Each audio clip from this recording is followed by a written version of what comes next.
जय श्री राधे कृष्णा। कैसे हैं आप सब?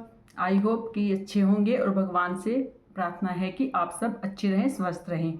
आज बात करते हैं करवा चौथ के बारे में। करवा चौथ कब है? पहली बार व्रत उठा रहे हैं तो कैसे उठाएं? पहली बार व्रत रखना है, निर्जला रखना है या आप फलाहारी रख सकते हैं? कैसे व्रत रखना है? प्रेगनेंसी में आप व्रत रख सकते हैं? अगर आपको पीरियड हो जाए तो क्या आप उसमें पूजा कर सकते हैं?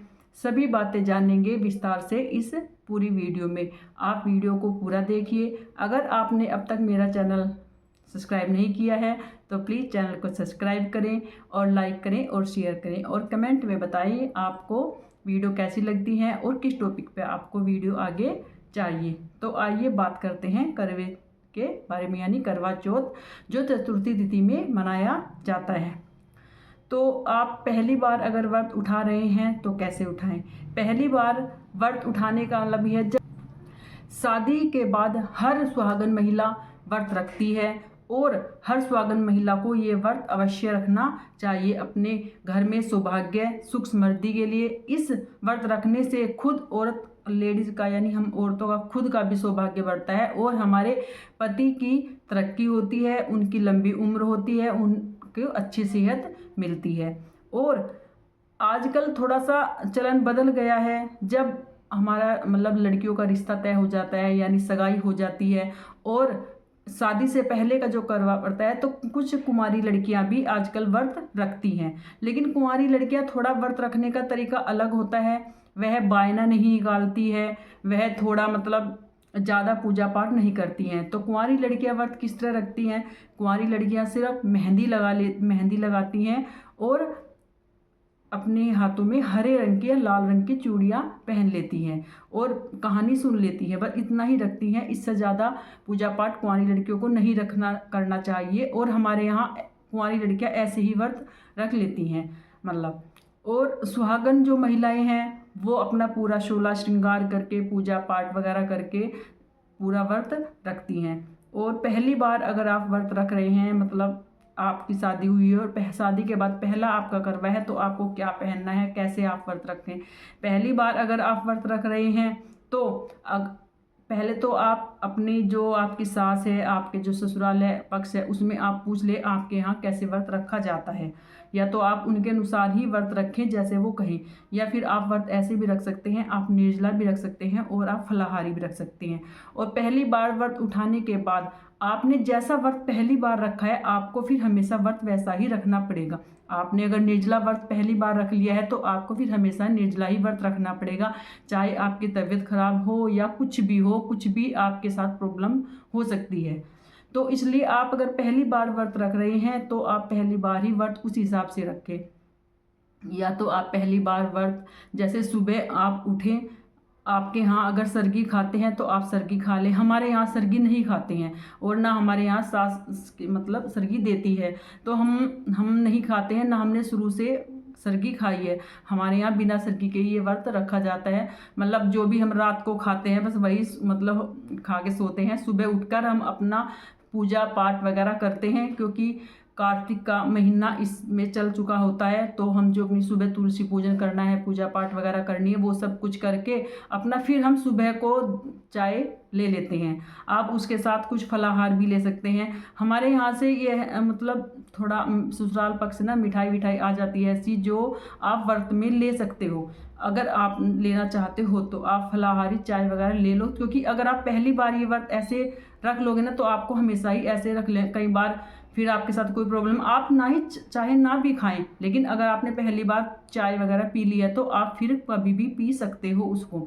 अगर आप पहली बार निर्जला व्रत आपने रख लिया तो फिर आप निर्जला ही व्रत रखोगे। आप कोई फलाहार उसमें फल नहीं ले सकते, चाय नहीं पी सकते हैं, दूध नहीं पी सकते हैं। तो इसलिए आपको पहली बार इस बात का ध्यान रखना पड़ेगा। और फिर चलते हैं कि आपको पहली बार कपड़े क्या पहनने हैं क्या नहीं पहनने हैं। आप कपड़े पहली बार तो देखो हमारे यहाँ तो अगर आप माने हमारे इधर प्रचलन है कि अगर हम जब पहला व्रत रखते हैं तो हम अपनी शादी का जोड़ा ही पहनते हैं। शादी का लहंगा है आपका, साड़ी है, जो भी है, हम पहली बार उसी को ही पहन सकते हैं और वो शुभ भी होता है। आप पहला जब करवा चौथ का व्रत रख रहे हैं तो अपनी आप सुबह आप नहाकर कोई भी नया सूट डाल लो, आप नई चीज़ें खरीदो, नया सूट खरीदो, आप वो सुबह सुबह डाल लो नहा के जब पूजा पाठ करो। लेकिन जब आप मतलब जैसे 4 बजे कहानी सुनने का टाइम होता है, शाम को पूजा का टाइम होता है, तब आप अपना शादी वाला जोड़ा पहन सकते हो। और अगर आप यहाँ शादी वाला जोड़ा नहीं पहनते हैं तो आप नई साड़ी भी ले सकते हो, नया कपड़ा भी पहनकर आप पूजा पाठ कर सकते हो। जब आप कहानी सुने आप अपनी शादी वाली चुनरी अपने पास रख सकते हो, मतलब शादी वाली चुनरी आप रखो और कहानी सुनते टाइम आप कपड़े कोई से भी पहन लो, नई साड़ी पहन लो। अगर आप शादी वाला जोड़ा नहीं पहनना चाहते हो तो आप अपनी क्या नाम वो चुनरी भी ले सकते हो। कई बार ऐसा होता है शादी के बाद हमारे पहले करवे पे प्रेगनेंसी वगैरह पड़ जाती है और टाइम पूरा होता है, जैसे 8वां या 9वां मंथ चल रहा होता है, तो हम इतने हैवी कपड़े नहीं पहन पाते हैं। तो उसमें क्या करते हैं आप हल्का मतलब आप थोड़ा कम मतलब लाइट वेट सूट वगैरह ले सकते हो, अच्छा कलर ब्राइडल येलो और ग्रीन रेड कलर का। फिर आप उसमें अपनी शादी वाली चुनरी इसके ऊपर डालकर आप ऐसे भी कहानी सुन सकते हो और शाम की पूजा पाठ कर सकते हो। और आपको अगर पीरियड है तो वैसे तो देखो हमारे यहाँ तो पीरियड में हो चाहे हमारे यहाँ सूतक पातक लगा हो तो ये व्रत हमारे यहाँ नहीं छोड़ा जाता है, मतलब व्रत हम रखते ही रखते हैं। और मतलब ये व्रत ऐसा है कि इसमें पीरियड से और सूतक पातक से कोई लेना देना नहीं होता है। हाँ ये है थोड़ी पूजा पाठ का थोड़ा तरीका बदल जाता है। अगर मतलब सूतक लगाया तो उसमें तो खुशी है, हमारे घर में बच्चा हुआ है तो उसमें तो कोई वो ही नहीं। अगर हाँ ऐसी कोई इंसिडेंट हो जाता है तो हम फिर बहुत सिंपल तरीके से आप व्रत रख सकते हैं। घर में ही आप नॉर्मल सा व्रत रख के बस नहा धो के आप नवरे और शाम को आप हल्का सिंपल सा खाना बनाकर आप गाय को दे सकते हैं, बाना वगैरह निकाल सकते हैं इस तरह। क्योंकि फिर पातक में थोड़ा सा रूटीन हमारा पूजा का चेंज हो जाता है, लेकिन व्रत हमें रखना ही रखना है, व्रत हम नहीं छोड़ेंगे। और अगर पीरियड्स में भी है मतलब तो वैसे तो आप इसमें पूजा कर सकते हैं, इसकी कोई वो नहीं है। हाँ इतनी बात है आप दिया किसी और से जला सकते हैं आप उन्हें, लेकिन आप पूरा अपना 16 श्रृंगार करेंगी, आप कहानी सुनेंगी और अपना सब कुछ जो आपका रूटीन फॉलो है वो सब आप करेंगी। हाँ आप भगवान के मंदिर में पूजा में आप दिया आप अपने घर में आपके कोई भी हो आप उससे लगवाएं और आप मन में बैठकर अपनी प्रार्थना वगैरह करें। जो भी आपको सामान क्या खरीदना चाहिए, आप पहली बार करवा रख रहे हो चाहे कितनी बार रख चुके हो, चाहे आपकी एज 40 की हो चुकी हो, चाहे 30 की हो चुकी हो, चाहे कितनी भी हो चुकी, लेकिन हमें कुछ सामान ऐसे हैं जो हमें हमेशा खरीदने ही चाहिए। चांदी वांदी की पायल है वो तो आप अपने मुताबिक खरीद सकते हो, आप पुरानी भी हिसाब करके पहन सकते हो, वो अपनी आर्थिक स्थिति के ऊपर निर्भर करता है। लेकिन चूड़ी है, बिंदी है, सिंदूर है, नेल पेंट है, ये सब चीज़ आपको हमेशा नई पहननी चाहिए और नई खरीदनी भी चाहिए फेस्टिवल पर। और मंगलसूत्र आप अगर हमेशा आप डेली में मतलब मंगलसूत्र हमेशा डालते हैं तो फिर तो कोई बात नहीं है, मतलब फिर तो आप वो मंगलसूत्र कंटिन्यू वैसे ही डालेंगे। लेकिन जैसे कुछ वर्किंग वूमेन होती है भाई हम मंगलसूत्र डेली नहीं डाल सकते हैं, तो फिर आप उस दिन मंगलसूत्र सुबह ही पहनिए। आप सुबह जब पूजा में बैठें तो आप मंगलसूत्र को अपने हाथ में ले, उसमें थोड़े से उसके ऊपर अक्षत डालें, थोड़ी सी रोली डालें, आप उसे ऐसे मतलब पूजा में बैठकर आप उसे थोड़ा सा मन जब से आप अनुष्ठान से उसे शुद्ध करें और फिर आप उसके बाद ओम नमो भगवते वासुदेव माँ गौरा पार्वती उमापते हर हर महादेव का नाम लेकर श्री शिवाय नमस्तुभ्यं का नाम लेकर आप अपना मंगलसूत्र उस दिन पहने और पहनना भी चाहिए। आप चाहे उस दिन वर्किंग वूमेन हो वह, लेकिन करवा चौथ वाले दिन तो आपको अपना मंगलसूत्र पहनना चाहिए। और फिर आप सरगी भी खा सकते हैं, जिनके यहाँ सरगी खाते हैं सास ना सरगी देती है अपने बहू को, तो आप सुबह उठकर 4 बजे सरगी खा सकते हैं। फिर आप उसके बाद पूरे दिन कुछ नहीं खाएंगे, शाम को फिर आपको चंद्र उदय के समय चांद को देखकर ही जल पीना होता है। तो मतलब सबके यहाँ अलग अलग रूटीन होता है। वैसे तो अगर आप निर्जला व्रत नहीं रखेंगे तो इतना हार्ड नहीं पड़ता है कि मतलब आप सुबह नहाकर एक बार चाय पी सकते हैं, भी कहानी सुनने के बाद भी चाय पी सकते हैं। और मेरी मानो तो आपको अगर आप पहली बार व्रत रख रहे हो तो आपको ये व्रत पहली बार में ही आपको चाय वाय पी लेनी चाहिए, क्योंकि कई बार हमारे साथ ऐसी स्थिति हमें मेडिसिन भी लेनी पड़ती है, फिर हमारे साथ बहुत प्रॉब्लम हो जाती है। तो आप इस तरह पहली बार व्रत रख सकते हैं। और पूजा विधि कैसे होती है, आप मतलब पूजा में निकालने का जो सामान है, आप एक साड़ी लें और साड़ी मतलब पूरा जोड़ा लें, साड़ी के साथ आप साड़ी भी लें और उसके साथ आप एक पैंट शर्ट भी लें, ये पूरा जोड़ा होता है। फिर आप उसमें पूरे सुहाग का सामान लें, एक मिट्टी का करवा लें उसके सामान के लिए, उसे जल भरने के लिए, और आप सुहाग का सारा सामान ले, बिंदी, चूड़ी, लिपस्टिक, मतलब जो भी आप कितने भी ले सकते हो, वो आपके ऊपर डिपेंड करती है। ये सब सामान हमें पूजा के लिए लेना होता है। और इसमें फिर आप कहानी सुनने के बाद शाम के समय मतलब अपना अपना खाना वाना बनाकर आप रखिए, और फिर आप दिन छिपे यानी जो गोधूली बेला होती है 7 बजे के आसपास हम अपनी पूजा जो बायना होता है वो निकाल लेते हैं। उसकी पूजा विधि की वीडियो भी आपको चैनल पर मिलेगी कि कैसे पूरी पूजा विधि इसकी करते हैं हम। वह मतलब वहाँ पे खाना रख के, और एक बात और ध्यान रखिए, अगर आप पहली बार जब आप व्रत रख रहे हैं तो आप खाने में ना बना हुआ खाना भी निकालेगी जब शाम को पूजा करेंगी, और कच्चा मतलब सूखा जो सीधा होता है ना वो भी निकालेगी।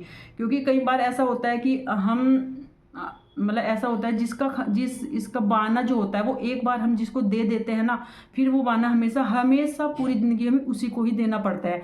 जैसे आपने सास ससुर को दिया, या आपने जेठ जेठानी को दिया, या आपने ननद नंदोई को दिया, और हम इसे अपने ससुराल पक्ष में ही देते हैं। हमें कभी भी अपने मायके पक्ष में इन चीज़ों का दान नहीं करना चाहिए, ये हम अपने ससुराल पक्ष में ही देते हैं। तो आपको इसलिए आपको सूखा सामान और बना हुआ खाना दोनों निकालने हैं। क्योंकि कई बार ऐसा हो जाता है कि जिसको आप बायना देते हैं वो हमारे यहाँ कई बार टाइम पे नहीं आ पाते हैं, सबकी अपनी प्रॉब्लम होती है। तो फिर आप उसमें वहाँ पर क्या सूखा सामान निकाल सकते हो। सूखा सामान निकाल कर आप वो बायना निकाल कर उसमें पैसे रखिए, और जो भी आपको कपड़े पूजन में रखने हैं वो आप रखिए, फिर आप वो उनको बाद में दे सकते हो। और आप जो बना हुआ खाना निकालेंगे वो आप गाय को भी दे सकते हो। तो इसलिए पहली बार में आप सूखा और बना हुआ दोनों खाना निकालें। फिर आप हमेशा अपने, अगर कोई आपके यहाँ खाने वाला आ रहा है बनाना, तो आप सिर्फ बना हुआ खाना निकाल सकते हैं, आपको सूखा निकालने की ज़रूरत नहीं है। लेकिन अगर कोई नहीं आ रहा तो आप सूखा सामान निकाल कर भी अपनी पूजा अर्चना कर सकते हैं। तो आप इन बातों का भी अवश्य ध्यान रखिए। और अब जानते हैं कि जो मतलब उस दिन पूजा की तिथि क्या है क्या नहीं है, जो चंद्रोदय का समय हो रहा है। यह जो मतलब चतुर्थी तिथि जो शुरू होगी वो होगी 9 अक्टूबर को रात बृहस्पतिवार को 10:55 पर, और यह तिथि समाप्त होगी 10 अक्टूबर शुक्रवार 7:38 पर। तो इसलिए इसका पूजा का जो शुभ मुहूर्त 10 अक्टूबर को होगा वो 5:57 से लेकर 7:38 तक होगा। चंद्र उदय का जो समय है वह रात को 8:33 पर होगा। चंद्र उदय का जो समय है हर राज्य में अलग अलग होता है, हर शहर में मतलब 10-10 मिनट 5-5 मिनट का फर्क होता है। तो आप जहाँ पर रहते हैं, जैसे रहते हैं, उसकी स्थिति से आप ये देख लीजिए कि आपको किस टाइम चंद्रोदय का समय हो रहा है। तो उसी टाइम आप दिया जलाइए, और आप एक छलनी लीजिए, जो छलनी होती है ना वो, उसमें आप चंद्र को देखिए और अपने हस्बैंड के पैर छूइए, और फिर आप उनसे जल ग्रहण करके अपने व्रत का पालन करिए। मतलब इस तरह आप चंद्र की पूजा दें, चंद्र भगवान को अर्घ्य देकर फिर आप अपनी पूजा का संपूर्ण होकर आप अपना व्रत खोल सकती हैं। और एक चीज़ जरूर है, आप इस दिन खाने में खीर अवश्य बनाएं। खीर में ड्राई फ्रूट डालें और मिश्री डालकर आप पहले उसे पूजा में रखें, जो मतलब आप करवे के जहाँ बाना निकालेंगे वहाँ रखें, और जो आपका मंदिर है ना वहाँ भी आप पूजा में खीर रखें, और फिर हस्बैंड वाइफ उस खीर को खाएं। इससे आप दोनों के जीवन में मधुर आपका संबंध रहेगा। और आपको वीडियो अच्छी लगी है, जानकारी पसंद आई है, तो प्लीज़ चैनल को सब्सक्राइब करें, लाइक करें और शेयर करें। और आपको किसी टॉपिक पे वीडियो चाहिए, आप कहाँ से मेरी वीडियो देख रहे हैं, आपको मेरी वीडियो पसंद आती है या नहीं आती है, क्या बात आपको अच्छी लगती है, जैसा भी कमेंट है आप मुझे बताइए। हम अपनी वीडियो में सुधार लाने की कोशिश करेंगे, आपके क्वेश्चनों का रिप्लाई अवश्य करेंगे। मैंने आपको जो जानकारी दी है, जैसे हमारे यहाँ स्टेट में करवे का व्रत रखा जाता है, करवा चौथ का व्रत, उस तरह दी है। और आप ये नहीं कि आप वीडियो देखकर वैसा ही फॉलो करें। सबसे पहले आप अपने ससुराल में देखिए कि आपके ससुराल में किस तरह व्रत रखा जाता है, आप उसी विधि को फॉलो कीजिए। अगर आप पहली बार व्रत रख रहे हैं तो आप फिर ऐसे भी व्रत रख सकते हैं, ये व्रत रखने का सही तरीका है। और अंत में कमेंट में जय श्री कृष्णा, राधे राधे, हर हर महादेव अवश्य लिखिए। राधे राधे दोस्तों।